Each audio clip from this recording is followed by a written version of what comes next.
Have you ever noticed how good you feel after painting a picture or writing in your journal or dancing or even cooking a meal right from scratch? There's something magical that happens when we create, something that goes far deeper than just making something new. There's something about the act of creating that brings a sense of release, a quiet joy, even healing.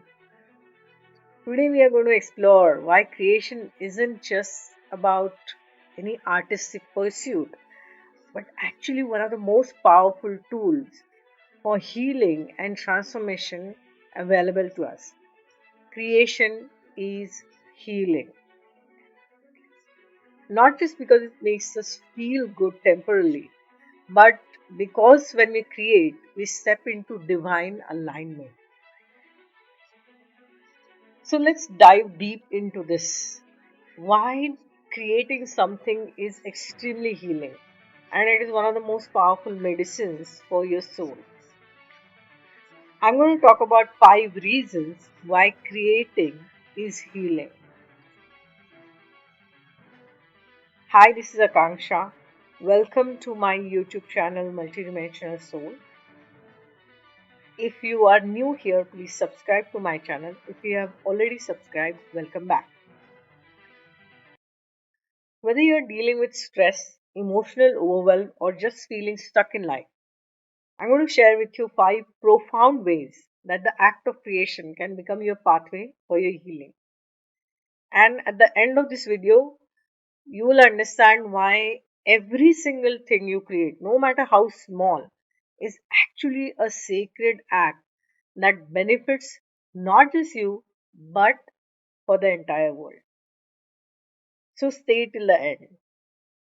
So the first thing is creation puts energy into flow.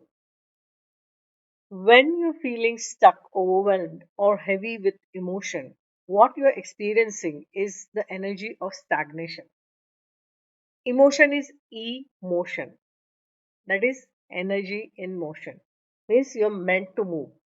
But often what happens? We suppress or repress our emotions, we overthink them, or we get lost in them. And that is why creation becomes an important portal. When you're creating something, anything, you're literally putting that energy into motion. Think about it. Stuck emotions are exactly that, stuck. They are energy that is trapped in your system. Whether it's doodling on paper, cooking a nourishing meal, or recording a video, the moment you start expressing, energy begins to flow again. You're not suppressing anymore. You're not drowning in that either. You are channeling. Imagine you've had a terrible day at work. Angry, frustrated, maybe even hurt.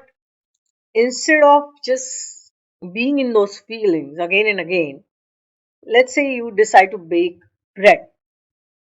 You start kneading the dough, something shifts. You're channeling that intense energy into something tangible. The anger transforms into the rhythm of kneading. The frustration becomes focus. And by the time you're done, you're feeling lighter. I can share this from my experience. As you're aware that my teenage son crossed over in 2020. Even though it is a huge blessing for me that he is connected with me, he's become my spirit guide. But as a mother, it has been a big trauma and grief for me. And I have had to consciously heal myself through it because time does not heal anything. I have used journaling, mandala painting, and writing as ways to create and heal. I know of someone who was going through intense grief. She started making watercolor cards with affirmations, at first just for herself, and then she started sharing them online. And the grief did not disappear, but it got transformed. It became a healing mechanism for her, and her pain became someone else's comfort. So this isn't just feel good theory. When we create, we are literally moving energy through our system. Overwhelm becomes flow, stagnation becomes movement, and pain becomes purpose. Now let's look at the second point. Let's look at it from the lens of energy. You may be aware of chakra system through Vedic scripture. Your sacral chakra, located just below your navel, governs both your emotions as well as your creativity. These are seemingly two different things, but they are intimately connected. This isn't a coincidence. The same energetic center holds your sorrow and your sacred creative spark. When we create, we balance this chakra. It's as if the water element of the sacral, our inner emotional ocean, finally gets to flow, ripple, and dance again. When your sacral chakra is balanced, both your creative and emotional flow balance your life smoothly. When it is blocked, you might feel creatively stuck and emotionally overwhelmed. The beautiful thing is that working on one automatically helps the other. You might notice that after journaling or making music, you feel lighter or clearer emotionally. That's your sacral chakra thanking you for letting it move energy instead of bottling it up within you. Think about the musicians who write their most powerful songs during emotional breakthroughs. Adele's Someone Like You was born from heartbreak. They weren't just expressing emotions, they were balancing the entire energetic system through creation. Consider someone who's feeling emotionally numb. They might pick up pottery for the first time. As they start working with the clay, shaping it with their hands, something awakens. The tactile creation process, it awakens your emotional center. When you create, you're not just making something, you're literally rebalancing the energy center that governs both your creativity and emotional healing. Third point, let's look at it from spiritual lens. The entire universe is a sacred creation. It's a divine dance of galaxies, rivers, stars, and souls, you included. When you create, you're not just doing something mundane, you are echoing the act of the source itself. You become a microcosm of the divine. Source experiences itself through your hands, your voice, your words, your visions. And here is where it gets really profound. Many spiritual traditions teach us that the divine, God, source, whatever you call it, experiences itself through creation. And when you create, you are participating in the cosmic process. I have seen clients during deep meditative states receiving downloads, visions of sound healing tracks, new programs, poetry, or art. They're not thinking their way through it, they're channeling source. And I have experienced this myself. So creation becomes communion. When Michelangelo painted the Sistine Chapel, he said he didn't feel like he was creating something new. He felt like he was uncovering what was already there.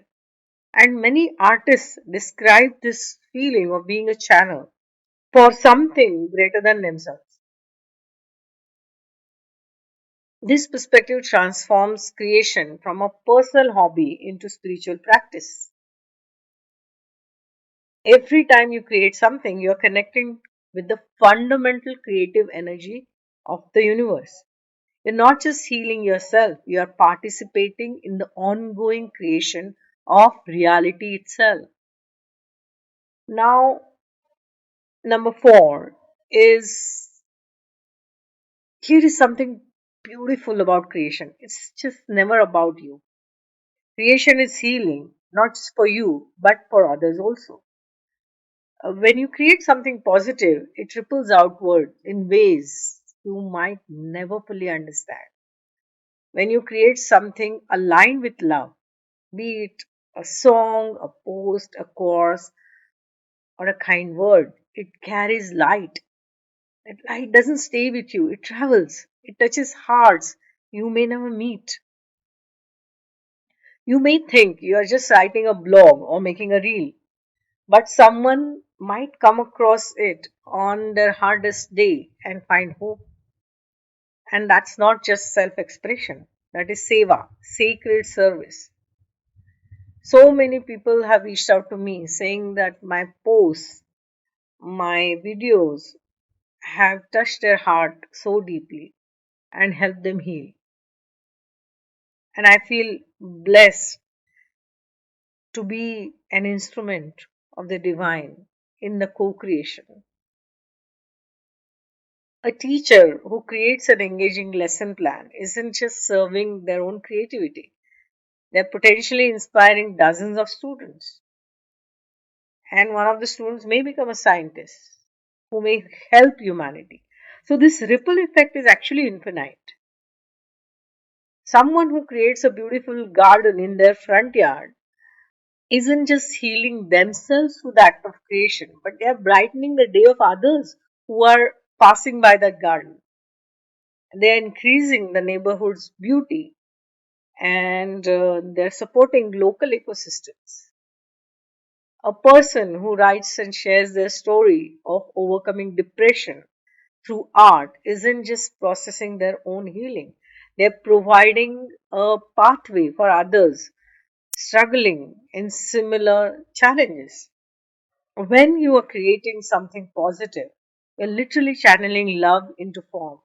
That, uh, that love doesn't stop with you, it flows outward, creating light and healing in the world. That is why creation is simultaneously the most selfish as well as most selfless act that you can engage in. True creation, that is the creation from the heart, is love in motion. It is not forced, it is not for applause. It's simply love expressing itself through form. And where love flows, light follows. When you create with good intention, you're offering something that becomes an anchor of light in this world. A reminder that we are co creators with the divine. This entire universe is a sacred creation. From the spiraling galaxies to the intricate patterns in a snowflake, everything around us is the result of creative force in action. Scientists tell us that we are made of the star's stuff, literally.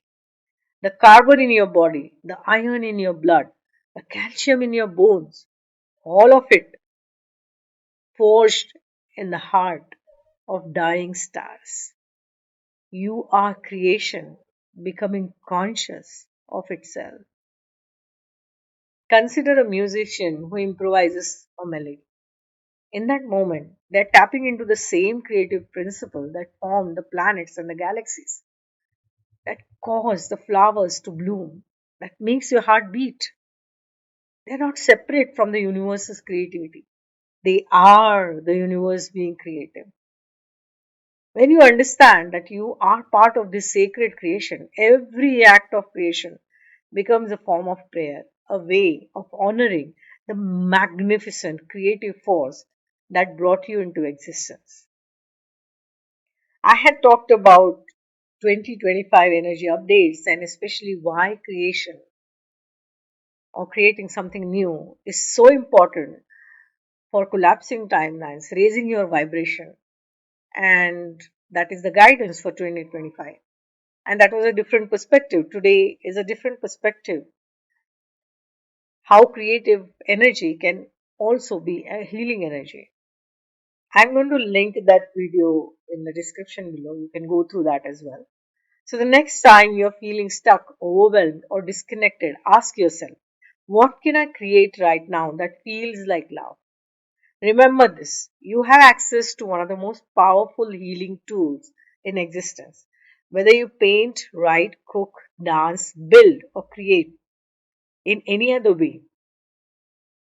You're not just making something, you are putting energy into flow, balancing your creative and emotional center, participating in the cosmic creative process, serving both yourself and others, and honoring the sacred nature of existence itself. So, yes, creation heals because it gets your energy flowing, it soothes your emotional body, it balances your chakras, it aligns you with the source, and it uplifts the collective. You don't have to be a professional artist or a published author. You just need to begin. The more you create, the more you remember who you are, a divine spark in a sacred universe. Here, not just to survive, but to create, express, and illuminate. If this message resonated with you, I invite you to share in the comments. What do you love to create when your soul needs healing? It doesn't have to be a masterpiece. It could be as simple as arranging flowers, writing a letter, humming a tune. The healing power isn't in the outcome, it's in the process of creation itself. And if you feel guided, pass this video around. It might be the spark that someone needs. And remember to like and subscribe if you want to hear more such messages about healing, creativity, and spiritual growth. So I'll see you in the next video or audio, whatever I'm guided to do. Until next time, keep creating, keep healing, and keep shining your light into the world. Love yourself. Lots of love.